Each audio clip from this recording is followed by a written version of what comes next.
The silent manor, লেখনীতে ডাইনিমরোজ lucky, পর্ব সংখ্যা ৬৮ এবং ৬৯। মায়া বুড়ো ভাঁজ করে শুধু হা করে তাকিয়ে রইল আপাতত। বুলবুল নাস্তা রেখে যেতে যায়। মায়া ব্যস্ত পায়ে হেঁটে আজাদ শালুকের বৈঠকখানায় যেতে বলল, কিন্তু কিছু পা সামনে এগোতেই থমকে গেল। বাইরে থেকে কোলাহলে সে শব্দ ভেসে একাধিক শব্দ শোনা গেল। একটি শব্দ বর এসেছে। মায়া থমকে দাঁড়িয়ে রইল। বাইরের দিকে ছুটে যাচ্ছিল। শালুক এলেন। মায়াকে ঘরের বাইরে দেখতে দেখে তিনি একটু মুখ গোমরা করে, দাঁড়িয়ে আছিস কেন বললেন। মায়া জবাবে কিছু বলবে এখন। তার প্রথম মন খারাপ, এর কারণ মীর, দ্বিতীয় বুলবুল, এর বলা শেষ কথাগুলো, তৃতীয়বারের পেছনের দিকে অজানা কারো আগমন। যে কিছু বলতে পারল না, মুখ ভরে গোপন করে দম ফেলল। মাকে সরাসরি কিছু জিজ্ঞেস করার সাহস মায়া কখনো পায়নি, আজও পাচ্ছে না। কিছুক্ষণ পর তাকে বাড়ি ছেড়ে চলে যেতে হবে বোধহয়। বুলবুল বোধহয় ভুল শুনেছে। তার মা কেন কাউকে খুন করার আদেশ দেবে? কেন তৎপরভাবে কোনো জটিল সমস্যা হবে? কারণ তো দেখতে পাচ্ছে না। শালুকের বুকের ভেতর সামান্য পরিমাণ চাপা সৃষ্টি হলো মেয়ের মুখে অন্ধকার ভাব দেখে। মায়ের মন খারাপ থাকলেও ও এতটা নিশ্চুপ থাকে না। চোখের আধার কিছুটা তার ভিন্ন। মনে হচ্ছে ভয় পেয়ে আছে। শালুক আবার জিজ্ঞেস করে, হ্যাঁ রে মা, কিছু কি হয়েছে? আজ তোর বিয়ে, তুই মন খারাপ করে আছিস নাকি বর পছন্দ হয়নি? অবশ্য তুই তো এখন পর্যন্ত দেখিসনি বরকে, না দেখেই রাজি হয়েছিস। এখন বল, হঠাৎ কি হয়েছে?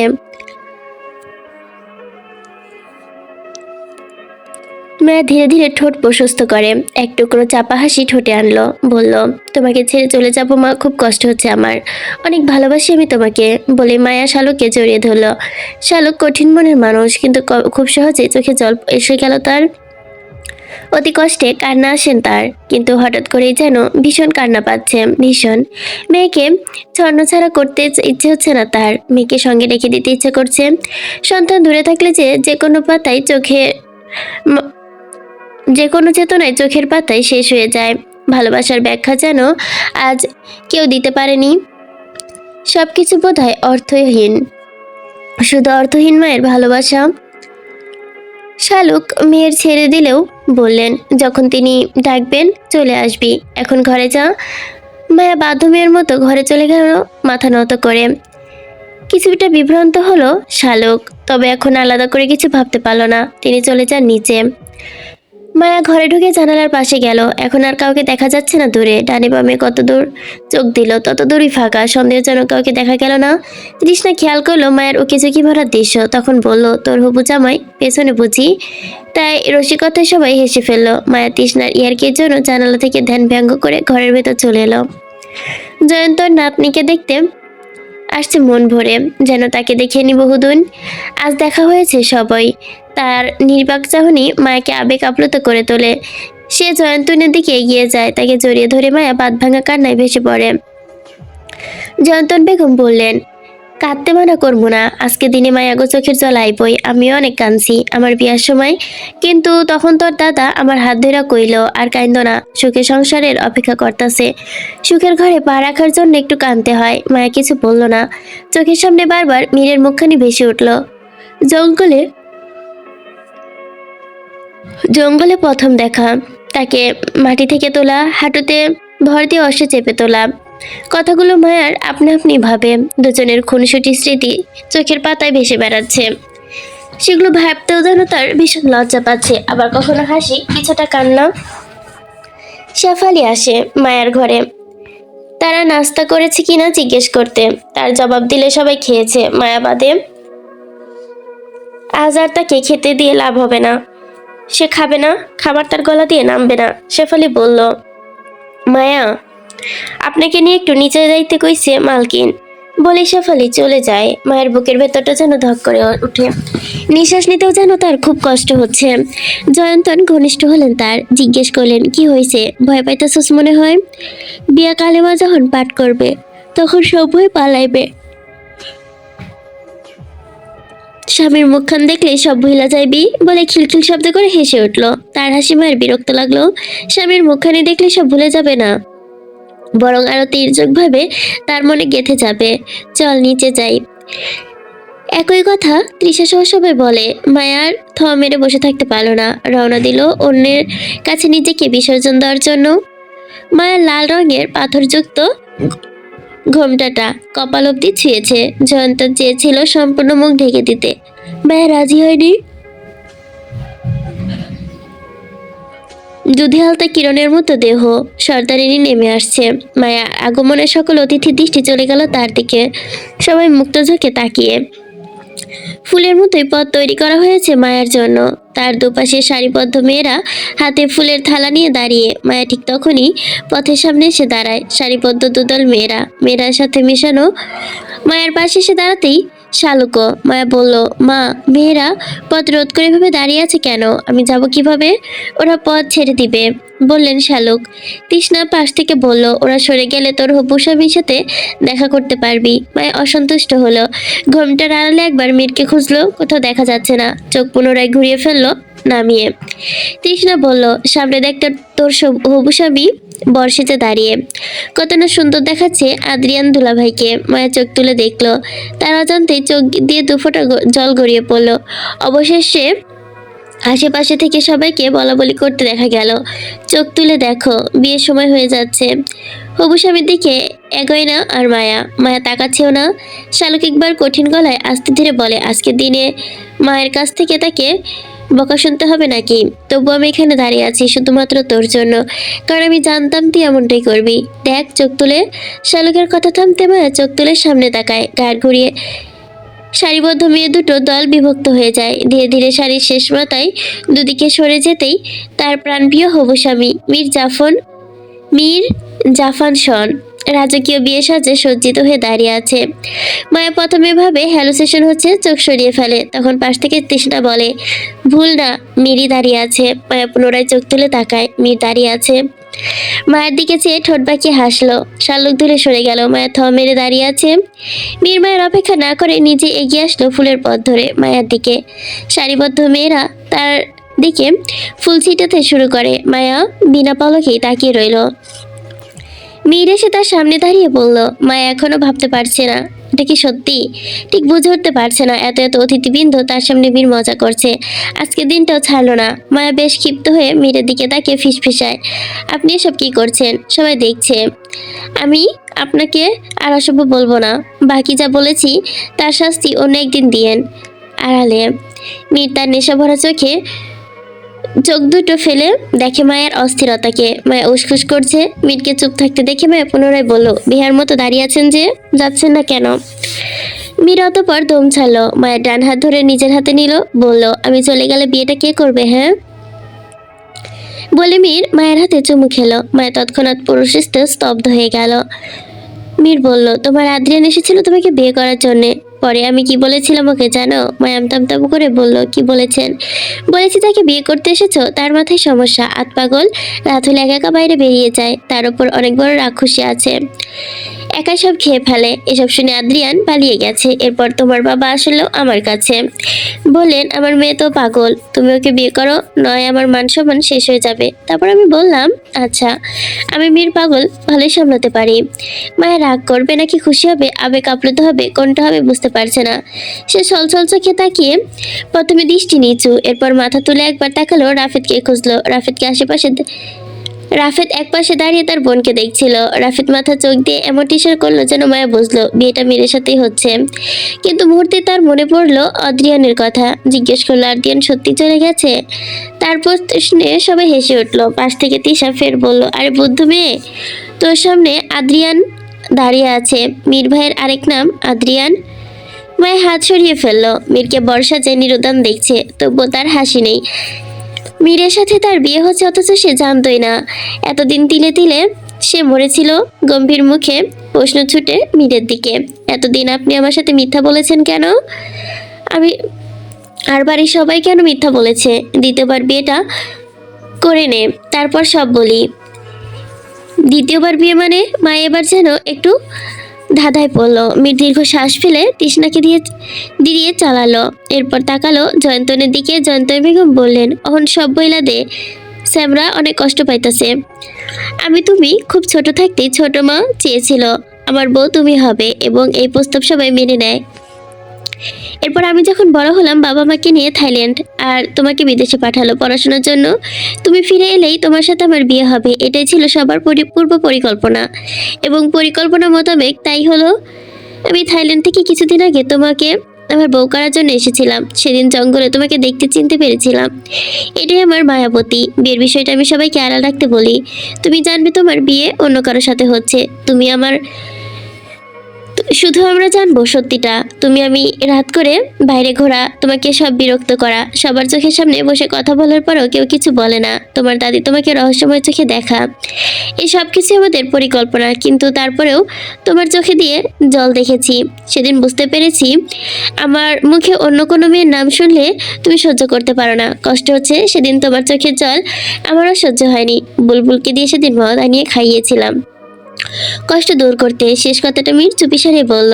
পরদিন আমি তোমাকে আদ্রিয়ানের নাম করে দুটো চিঠি পাঠিয়েছিলাম। একটাতে সমস্ত সত্য লেখা ছিল।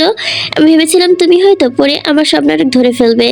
আমিও আর নিজ থেকে তোমাকে কিছু বলিনি। পরে জানতে পারি তুমি সেই চিঠি পড়োইনি। যাগে ভালো কথা, একটু তো কষ্ট পেয়েছো। আজকে থেকে তোমাকে আর কষ্ট দিব না। মীর থেমে গেল। মায়া বলল, আপনার দ্বিতীয়বার বিয়ে মানে কি? এই প্রশ্নের জবাব কিন্তু আমি এখনো পাইনি।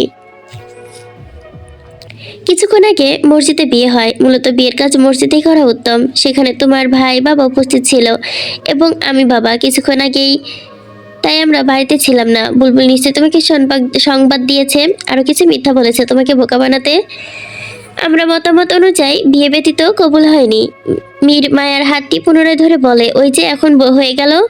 এতক্ষণ আসমানের দিকে ঝুলন্ত অবস্থায় ছিল, এখন আল্লাহর কাছে পৌঁছে গেল। সুতরাং বিয়ে কবুল।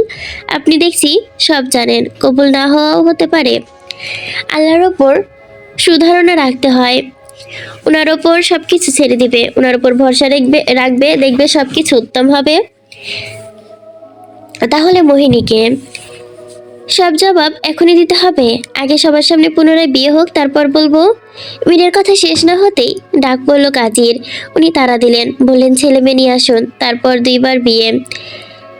আমার আরও একটা বিয়ে পড়াতে যেতে হবে। মীর আর মায়াকে নিয়ে বিয়ের আসরে বসানো হলো। দুজনকে পাশাপাশি বসায় কাজী কাবিননামার খাতাখানা খুললেন। মায়া খুশি হতে পারছে না ঠিক এই মুহূর্তে। বুকের ভেতর কুগাইছে। এ কেমন বিয়ে যেখানে সে আনন্দিত হতে পেরেও পারছে না। মনে হচ্ছে কেউ একজন টেনে টুনে ধরে রেখেছে তার আনন্দ। হাত পা কাঁপছে। তার বাপ ভাই কিছুক্ষণ আগে বিয়ে তো সম্পন্ন করে ফেলেছে, তবুও যেন তার মেয়েকে নিয়ে এসব কথা বিশ্বাস করতে ইচ্ছে করছে না, আবার অবিশ্বাসও করতে পারছে না। যেখানে করে হোক জানতে পারছে না, কোনো কিছু ভালো লাগছে না। কঠিন কিছু নয়, সে আপাতত মেনে নিচ্ছে সবকিছু। কাজে আনুষঙ্গিক তথ্য লেখা শেষ করে হাতটা এসে থামলো দেনমোহর নির্ধারণের করার স্থানে। উনি মাথা উঁচিয়ে তাকালেন আমজাদের দিকে, বললেন, দেনমোহর কত ধার্য করব? মীর বলল, কিছুক্ষণ আগে আপনি তো 20 লাখ বেঁধেছিলেন, এখন আবার জিজ্ঞেস করছেন কেন? কিছুক্ষণ আগের কথা বাদ বাপ। মেয়ের সম্মুখে এখন তার সম্মতি না হোক। কাজী থেমে মীর মায়ার দিকে তাকায়।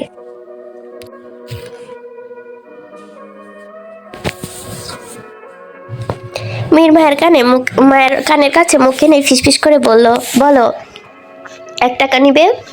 তাহলে দ্রুত করেই সবকিছু হয়ে যাবে। টাকার অঙ্ক বেশি হলে গুনে গুনে দিতে সময় লাগবে তো। আমি অতটা সময় অপেক্ষা করতে পারবো না। মায়ের ঠোঁট টিপে হাসলো লাজুক ভাবে। নির্লজ্জ লোক, কিছু বললে? আপনি অনেক কিপটে। দেনমোহর ধার্য করতে ভয় পাচ্ছেন? মীর উচ্চ শব্দে, দেনমোহর হিসেবে আমার বাড়ি গাড়ি টাকা পয়সা সব ধার্য করুন। যদি সম্ভব হয় আমার প্রাণটাও লিখে দেন, বিনিময়ে আমি আমার বউকে চাই। সকলে মীরের কথায় অবাকের অভিব্যক্তি দেখলো। আমজাদ বললেন, 20 লাখই লিখুন। কাজী লিখলেন, বিবাহের তারিখ 1/1/1953 সাল। কাজী লেখার কাজ শেষ করলে কাবিননামার খাতা এগিয়ে দিলেন প্রথম মেয়ের পক্ষের সাক্ষীর কাছে। আমজাদ স্বাক্ষর করলো, এরপর এগিয়ে দিল থমাস সনের দিকে। ছেলে পক্ষে সাক্ষী দিলেন। এরপর কাজী কাবিননামা খাতাখানা মায়ের দিকে এগিয়ে দিল। মায়ের হাত কাঁপছে, শাড়ির ঝাপটে ধরে রেখেছে যেন মুষ্টিবদ্ধভাবে। মীর দেখল মায়া সাক্ষ্য করার জন্য কলমটি তুলে কাঁপানি হাতে লিখছে না। মীর তখন মায়ের হাতটি ধরল, মৃদুভাবে মায়া নীরবতা দেখে মীর বলল, চুপ করে আছো যে? তুমি আমাকে ভালোবাসো তো, তাই নাকি? তবে আমাকে কবুল করতে এত দ্বিধা কিসের? মায়া জবাব করলো না। মীরের হাত পুনরায় শক্ত করে ধরলো। মীর এবার কথা শুনলো না। মীরের কথা শুনে যেন মায়ের ষষ্ঠীটিও কেঁপে উঠছে। মীর বলতে লাগলো, আর কোনো কিছু তোমায় ছুতে পারবে না, কোনো ভয় পেও না। আজকে থেকে তোমার ভয় ডর পালাবে। তোমার এই আলামতখানা পবিত্র হাতখানায় যেন সৃষ্টিকর্তা আমার মৃত্যু লিখে। মায়া এসব কথায় যেন হতভম্ব। কতই না ছটফট করতো এই মানুষটার জন্য। আজ সেই মানুষটা চিরদিনের জন্য তার হতে চলেছে। সেই দিনই কত কল্পনা করতো। কাজী আবারও বলল, মা বলো কবুল। মায়া বলল, আলহামদুলিল্লাহ কবুল। শুনে আলহামদুলিল্লাহ কবুল সবাই একসাথে বলল। এবার আলহামদুলিল্লাহ। সেই সাথে মীরও কবুল বলে উঠল। তারা দুজন দুজনের জন্য চিরদিনের সাথী হয়ে গেল।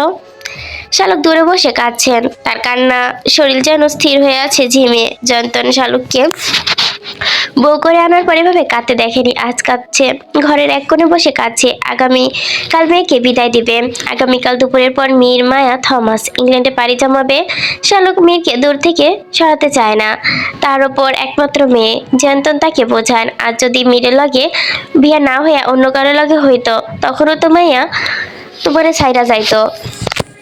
শালুক শাড়ির আঁচল দিয়ে মুখ মুছে নেয়। আমার নিজের মেয়েকে ভালোবাসি সত্যি, কিন্তু মীরকেও খুব ভালোবাসি।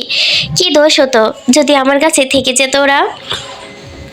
তুমি মা, মায়ের মন সবসময় উত্তাপ থাকবো, এটাই স্বাভাবিক। নিজের সামলাও। শালুক ভেজা চোখের জল জোড়া মুছে নিল। দোয়া করো। দোয়া করি যেন ওরা সবসময় ভালো থাকে। দোয়া করতে তো হইবই। আর বৈশা থাইকো না, ছেলে গো বাসর ঘর সাজাইতে কও। আর আজ হ্যাগো সোহাগ রাইত, নিয়ম কানুন মাইনা সোহাগ রাত সাজাও। শালুক নিজেকে সামলে শাশুড়ির আদেশ পালনে পা বাড়ায়।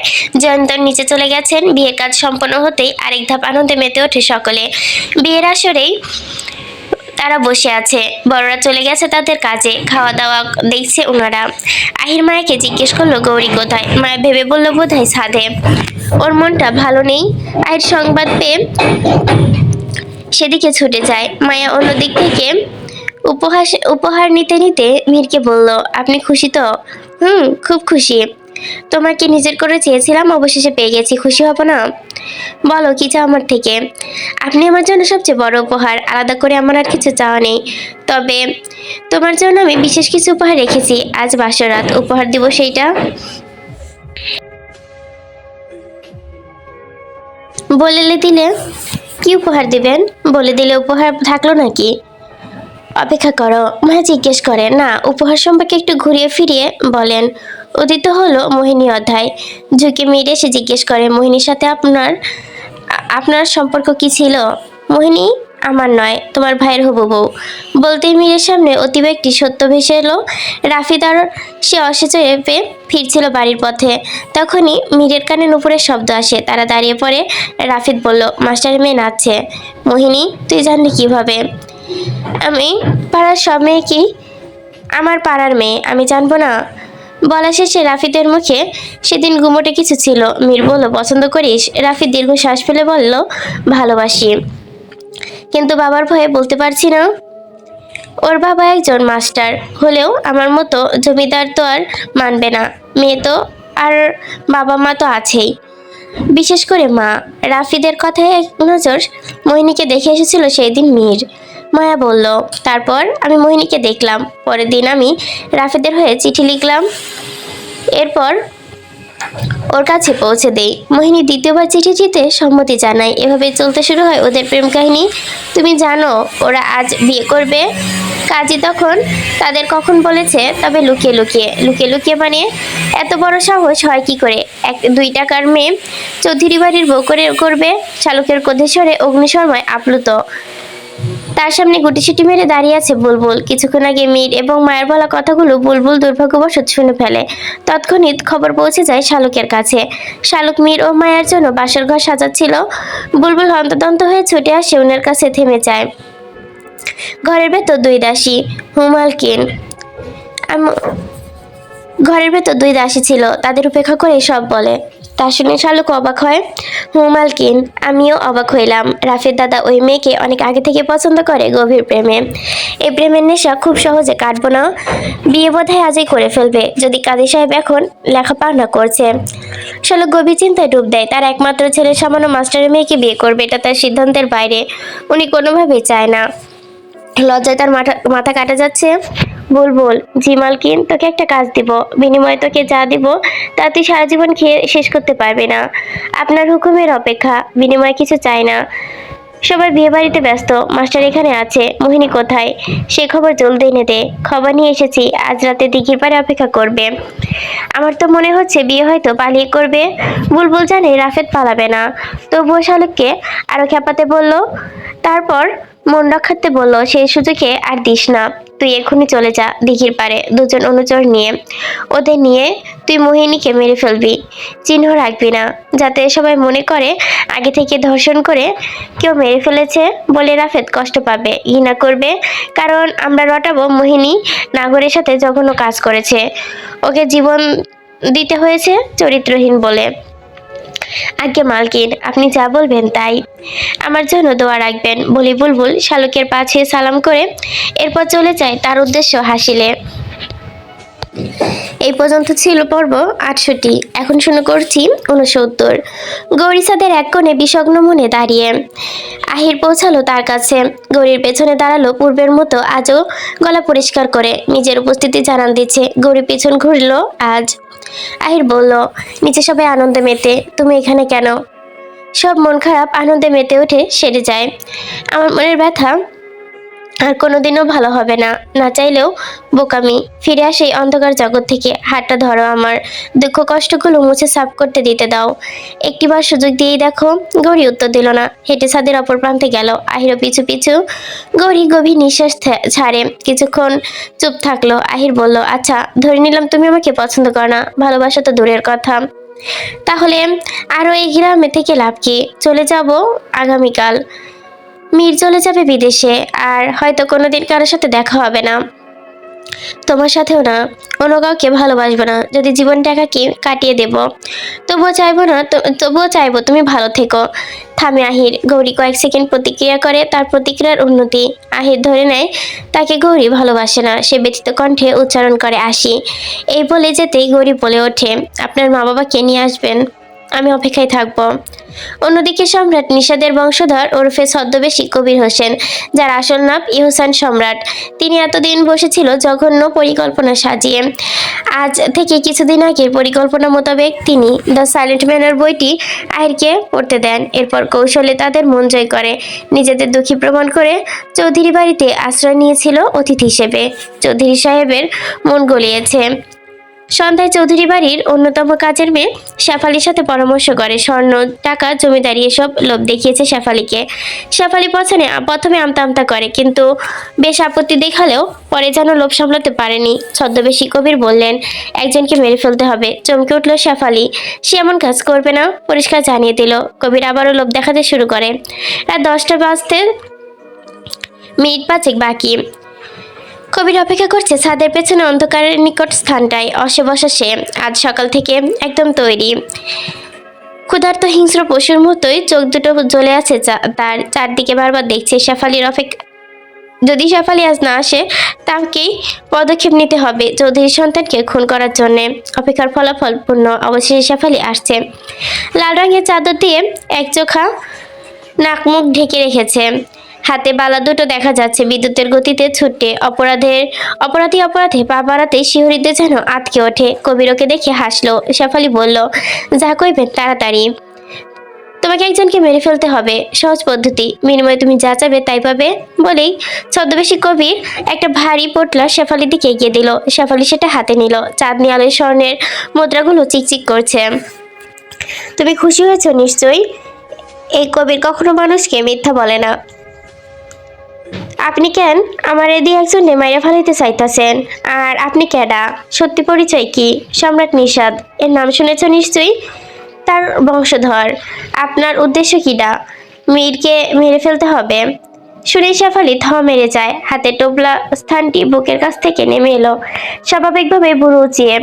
উনারে মারাটা ঠিক হইব কি? হবে না কেন? তোমাকে যা বলেছি তাই করো। এই কাজ সম্পন্ন করলে তুমি আরো কয়েক গুণ বেশি পুরস্কার পাবে। আজকে দিনে কেন মারতে হইব?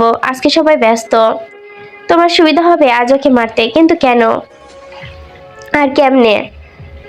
বিষ বিষ খাইয়ে মারবে। আমি প্রকৃতি দিয়ে তৈরি বিষ নিয়ে এসেছি। এক ফোঁটা ওর পেটে গেলে ও আর বাঁচবে না। আর এই কাজ তুমি না করলে তোমার জীবন থাকবে না। আমার হাত থেকে তোমাকে কেউ বাঁচাতে পারবে না। শেফালি ভাবছে, গভীর চিন্তার সমুদ্রে সে ডুব দিয়েছে। কি ভাবছো? শেফালি থ মেরেছিল, জবাব দিল, আমি রাজি। কবির বিষের ছোট্ট বোতলটা এগিয়ে দিল শেফালির দিকে। শেফালি নিল, চাদরের আড়ালে লুকিয়ে। শেফালি বাড়ি ফিরতে হবে। সতর্কতায় চারপাশটায় চোখ বোলালো, কেউ নেই। দ্রুত পায়ে চলে গেল শেফালি। কবির খুশি হলো বেশ। তার অৎস নিয়ে রেশধ্বনি তুলল সে। শেষবারের মতো চৌধুরী বাড়ির দিকে একবার তাকালো, এরপর চলে যায় তার গন্তব্যে। বিয়ের বাড়ি থেকে গ্রামের অতিথিবৃন্দ ধীরে ধীরে নিজে চলে যাচ্ছে ভোজন কাজ শেষে। চৌধুরী বাড়ির অতিথিরা বৈঠকে বসে আড্ডা দিচ্ছে। মায়ার বাসর ঘরে নিয়ে যাওয়া হয়েছে, মীর এখনো যায়নি। শেরওয়ানি পরতে উঠোনে আহির এবং রাফি তাদের সাথে কথা বলছে। নীরবে বিয়ে বাড়ি জুড়ে উঠেছে অজানা অস্থিরতা শুরু হলো যেন। যার টের পাচ্ছে পশু পাখি অশ্বরা দিচ্ছে রেশধ্বনি। ভেসে আসছে তীর্যক কণ্ঠ, চেঁচালো। মীর অগ্নিলের চিৎকার পেয়ে ওর দিকে গেল। অগ্নিলের কাছে দেখলো অগ্নিল শান্ত হয়ে গেল। ওর চোখে জল যা স্পষ্ট দেখা গেল। মীর, কাঁদছিস কেন? বিয়ে করেছি বলে? বিয়ে করেছি মানে তো ভুলে যায়নি, তোকে ছেড়ে যাব না। চিন্তা করিস না, আজকে রাতটা শুধু আমার, আগামীকাল তোকে দিব সত্যি। অগ্নিল ব্যাকুল কণ্ঠে আবারও রেশধ্বনি তোলে। রাত বাড়ছে। চালক অতিথিদের মাঝে আসছে না। দূর থেকে দেখছে দোতলা রেলিং ঘেঁষে দাঁড়িয়ে আছে। রাফিদের দিকে তার নজর। রাফিদ এখন পর্যন্ত বৈঠকখানায় আছে, সবার সাথে আড্ডা দিচ্ছে। আহিরও আজ বেশ খুশি, তার ভালোবাসা পূর্ণ হতে চলেছে। শালুক স্তব্ধ হয়ে দাঁড়িয়ে আছে দেখে জয়ন্তন এগিয়ে আসে। তিনি যখনই পান মুখে ভরে তখনই একজন দাসী তার সাথে পানদানি ধরে ঘুরে। জয়ন্তন পানদানির পিক ফেলেন। শালুকে এক ধ্যানে রাফেদ আর মীরের দিকে তাকিয়ে রয়েছে। জয়ন্তনের কণ্ঠে যেন হালকা শরীরটা কেঁপে ওঠে। পেছনে ঘুরে তাকায়। আম্মা, ওদের বাসের ঘর সাজিয়ে দিয়েছি, তাও নিচে দাঁড়িয়ে আছে কেন? জয়ন্তন ধরতে পারল না, তার অভিনয় পুরোপুরি পাক্য। তোমার আজ অন্যরকম লাগতেছে। যদি শরীর খারাপ লাগে তাইলে বিশ্রাম নাও, তার আগে যতটুকু নিয়ম কানুন আছে কাম শেষ করো। শালুক জয়ন্তনের কথায় মাথা নাড়ে। শেফালি দুধ জল দিচ্ছিল, কিন্তু ওর মন অন্যদিকে। কিভাবে মিশাবে? কোনো মতে কেউ দেখে ফেললে ওর মৃত্যু নির্ঘাত। ভয়ে ওর বুক ধুর ধুর করে কাঁপছে। হাতে চামচ দিয়ে দুধ নাড়ছে। আশ্চর্য, ওর হাত কেঁপে উঠছে কেন? বা হাতের দিকে দেখলে ঠের করতে পারে। ঠোঁট দিয়ে একবার এগোলো। মীরকে মেরে ফেলতে হবে, তার মনে সায় দিচ্ছে না। মা নেই তার, ছোট্টবেলা থেকে এতিম। আজ তার শূন্য জীবনে এক মুঠো আনন্দ এসেছে, নতুন জীবনে পা দিয়েছে। শেফালি থ মেরে যায় বারবার। ইতিমধ্যে সে কবির হোসেনের থেকে স্বর্ণমুদ্রা নিয়ে এসে যেন কুড়িয়ে নিয়ে এসেছে যেন। সে বলেছে কাজ সম্পন্ন করলে আরো দিবে, কৌশলে ওর জীবন শেষ করে দিবে। না করতে হবে সহজ কাজ, একজনের বিষ প্রয়োগ করে মেরে ফেলবে, ব্যাস। বিনিময়ে সে বিলাসী জীবন পাবে। শেফালি শালুককে ডাকে। শেফালি হঠাৎ শালুকের কণ্ঠে লাফিয়ে ওঠে, ঘুরে দেখলো তাকে। শালুক বললেন, এ কি, তুই এভাবে ভয় পেলি কেন? আমি কি তোকে ধমক দিয়েছি? তোর মন কোথায়? দুধ উতলে পড়ছে। শালুক নিচে দুধ জ্বালা দিয়েছিল, নাড়া শুরু করলো। মালকিন, মায়ের কথা ভাবতেছিলাম। আপনি চান আমি দুধ দিয়া মীর দাদার ঘরে দিয়াইতাছি। মায়াকে কি বলবি জানিস? যে বলেন, মীর যখন ঘরে যাবে ওকে পায়ে সালাম করে এরপর ওকে দুধ দিতে। বুঝতে পেরেছিস? বুঝেছি। শেফালিকে বুঝিয়ে শুনে ফিরে আসে রান্নাঘর থেকে। বৈঠকখানায় সবার সাথে আড্ডায় মেতে ওঠে, নাটক করে। নজর তার রাফেদের দিকে। কখন রাফেদ ঘর থেকে বেরিয়ে যায় বলা যাচ্ছে না, তিনি নজর রাখে। জয়ন্তন বললেন, রাত 11টা সুই সুই, অহন মীরে ঘরে পাঠাও। আহির বলল, আমরা ওকে দিয়ে আসছি। মীর বলল, আমি একাই যেতে পারবো, তোদের কাউকে যেতে হবে না। আহির ফিসফিস করে বলল, তোর সাথে ঘরে যাব বলে হেসে উঠল। মীর হাসলো। বৈঠকখানায় ব্যস্ততার মাঝে নিখুঁত সুযোগ সৃষ্টি হলো শেফালির জন্য। ও একবার উকি দিল বৈঠকখানায়, সবাই আড্ডায় মুশকুল। ও 2 গ্লাস দুধ ঢেলে ঠান্ডা হওয়ার জন্য অপেক্ষা করলো। মিনিট কয়েক অপেক্ষা করার পর কুসুম গরম অবস্থায় এসে হাজির। কবিরের দেওয়া এর বিষটা দুধে মিশালো। কবির বলেছিল 1 ফোঁটা দিলেই যথেষ্ট, সেখানে সে সবটুকু দিয়ে দিয়েছে। ভালো করে মিশিয়ে নিল। মায়া অপেক্ষা করছে মীরের জন্য। ফুলের বিছানায় 2 হাঁটু সম্পূর্ণ ভাঁজ করা তার। তাৎক্ষণিক দরজা খুলে আওয়াজ হলো। সে ভেবেছে মীর। প্রবেশ করে শেফালি। ও দুধটা খাটের পাশে রেখে যায়। দ্রুত, ওর হাত কাঁপছে। আপা, আপনাকে মালকিন কইছে মীর দাদা যখন ঘরে আইব তখন ওনার পায়ে সালাম কইরা দুধ দিতে। আর আজকে আপনি ভুলেও আবার দুধ খায় না যেন, তাইলে অমঙ্গল হইব, মালকিন কইছে বলে শেফালি হন্তদন্ত হয়ে ছুটে গেল। মীরের সামনে বলল। শেফালি চমকে ওঠে। তুই ভাবে হাঁটছিস কেন? পালিয়ে যাচ্ছিস মনে হলো। শেফালি কোনো জবাব দিল না, চলে গেল। ও পালাল এখান থেকে। দুধ ও জাল দিয়েছে। মীর এখন ঘর পর্যন্ত পৌঁছে গিয়েছে। মীরের কিছু হলে ধরা পড়ে যাবে। ঘরে পৌঁছে শেফালি ব্যাগপত্র গোছাতে শুরু করে। কবিরের দেওয়া স্বর্ণমুদ্র কৌশলে গুছিয়ে নিয়ে পালিয়ে যায়। মীর দরজা লাগিয়ে পাশের ঘরে পদার্পণ করে। মায়ের হৃদস্পন্দ বেড়ে যায়। এদিকে তার হাত পা যেন কাঁপুনি দিচ্ছে।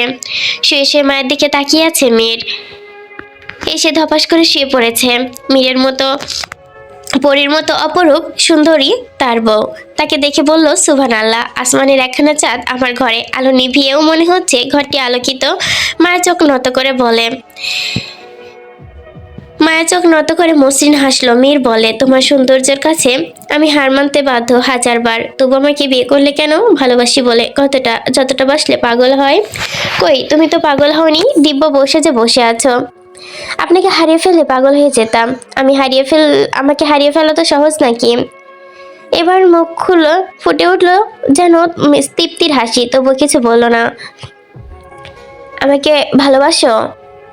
আপনি কখনো মোহিনী মোহিনী করতেন, তখন আমার বিশ্বাস হয়ে উঠেছিল। ভেবেছিলাম সত্যি ওকে ভালোবাসেন। তুমি ব্যতীত অন্য নারীর দিকে কখনো তাকায়নি সেইভাবে। প্রেম তো দূরে থাক, মানুষ চাইলেই বুঝি প্রেমে পড়ে। অবশ্যই পড়ে। গভীরভাবে একটি নারীকে দেখলেই পুরুষ পর্যবেক্ষণ করলে তার জল্পনায় সে নারীটি ভেসে ওঠে। এটা তুমি বুঝবে না। মায়া মীরের মুখের দিকে তাকিয়ে আছে। মিসেস মীর শব্দটা যেন চির অপরিচিত থেকে আজ খুবই আপন হয়ে উঠেছে তার জন্য। মীরের মুখে মিসেস মীর শব্দটি শুনে মায়াও বেশ অবাক। মীর শোয়া থেকে উঠে মায়ের সম্মুখে। মায়া একটু নড়ে চড়ে বসলো। মীর মায়ের 2 হাত ধরে বলল, আরে মেয়ে, তুমি আমার বউ, এখন ভয় পাচ্ছ কেন? মায়া এবার পরিতৃপ্তের হাসি দিল। এভাবে কি দেখছেন বউ? সারা জীবন ডাকতে চাই, তাই ডেকেও যাচ্ছি, সুযোগ তো করেই নিলেন। হাতটা আস্তে করে ধরুন, ব্যথা পাচ্ছি। বউকে আদর করতে হয় জোরে ধরে, আস্তে নয়। তোমাকে কাগজে কলমে বরাদ্দ পেয়েছি সারা জীবনের জন্য। এই যে হাত ধরেছি, মৃত্যু অব্দি আর ছাড়ছি না। আমার জন্য কি উপহার রেখেছেন আন্দাজ করো, মাথায় আসছে না। তুমি চোখ বুজে ফেলো, আমি নিয়ে আসছি। মায়া মীরকে দেখে চোখ বুজে ফেলে। মীর বিছানা ছেড়ে আলমারির কাছে যায়, আবার চলে আসে মায়ের সামনে। এবার চোখ খুললো।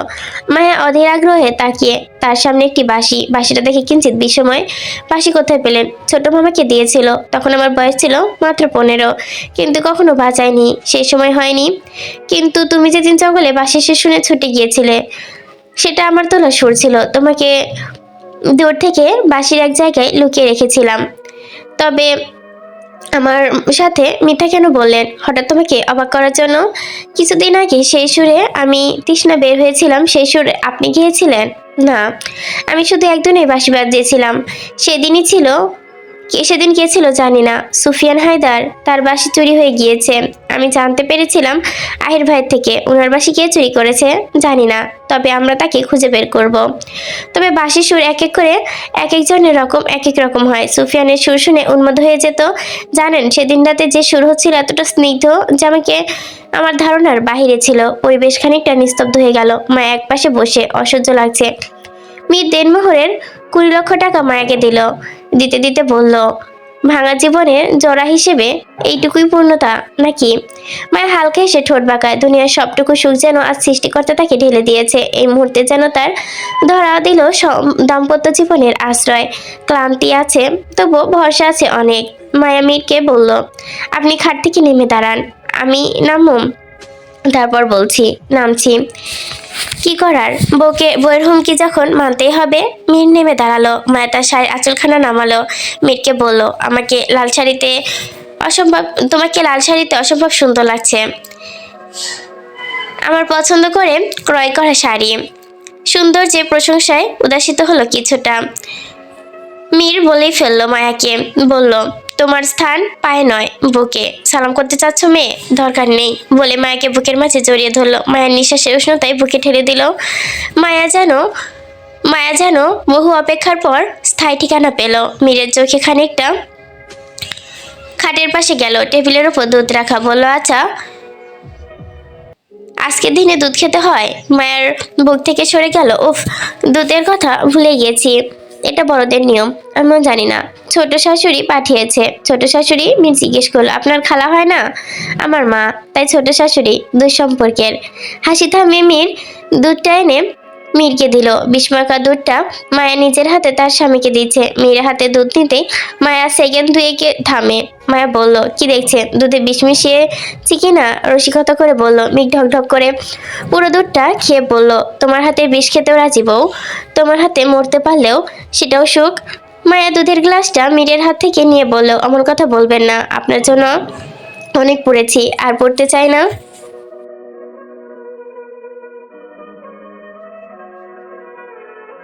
তারপরে পেছন ঘুরে গ্লাসটা টেবিলে রাখলো। পেছন থেকে মীরের সারা শব্দ পেল না। ঘুরে তাকালো। মীর খাটের এক কোণ ধরে দাঁড়িয়ে আছে। তার চোখের সামনে সব ঝাপসা লাগছে। বুকের ভেতরে আগুন জ্বলছে যেন। শরীরের ভেতরটা অচেনা উন্মোদনায় অস্বস্তিকর। মায়ের ভেতরের কুয়াশা নেমে গেল। চারপাশের শব্দ দূরে সরে গেল। আলো ছায়া মিশিয়ে ঝাপসা হতে লাগলো সব। মায়া তার দিকে এগিয়ে গেল। আপনার শরীর খারাপ লাগছে? মীর মর্মহত কণ্ঠে বলে, কি খাওয়ালে বউ? বুকের ভেতর কেমন জ্বলে পড়ে যাচ্ছে। বলা শেষ হতেই পরে দুধের গ্লাসটা একটা টেবিলে একটা বিড়াল চেটে ফুটে গ্লাসের সাথে লেগে থাকা দুধটুকু খাচ্ছিল। অমনি গলে পড়লো মেঝেতে। মায়া দেখলো। মীর সেই দৃশ্য দেখে ভয়ে কণ্ঠে বলল, তোমার হাতে বিষ খেতে রাজি ছিলাম, তাই সত্যি সত্যি বিষ খাইয়ে দিলে বউ? বলে মেঝেতে ঢলে পড়লো। মায়া মীরের এক কাছে চেপে ধরে তার শাড়ির আঁচল দিয়ে বেঁধে ফুলদানিতে পড়ে থাকা তির্যক দৃষ্টি। এই যে তার ঘরের বাইরে জয়ন্তনের কান লেগে আছে। তিনি ঘরে যাচ্ছিলেন তার মায়ের ঘরের পাশে তার ঘর। শব্দ পেতে কিছুটা বিভ্রান্ত হলো। মায়া বলল, সব ঠিক আছে তো? বলেই তিনি বেকুব সাজলেন। আজকে দিনে মীর ও মায়াকে বিরক্ত না করাই ভালো। তিনি কপাল চাপড়ে একটু ঢুকতেই মায়া তার ঘরের দরজা খুলে দিল। মা বলে চিৎকার করতেই শালুক লক্ষ্য করে ছুটে গেল সবাই মীরের ঘরে। মীর মায়ের ঘরে। মীরের মাথাটা কোলবদ্ধ করা। মীর এখনো তাকিয়ে আছে। গলাটা তীব্রভাবে শুকিয়ে গেছে তার।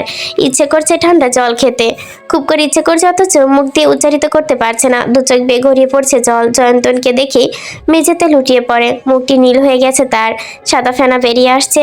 মায়া করুণ কণ্ঠে ডাকে মীরকে। মীর নেতিয়ে গেল পুরোপুরি। শালুক আসলে মীরের দিকে। দিন দুনিয়া ভুলে চিৎকার শুরু করে। মীরকে বুকে টেনে নেয়। মীরকে সবাই ডাকাডাকি শুরু করে।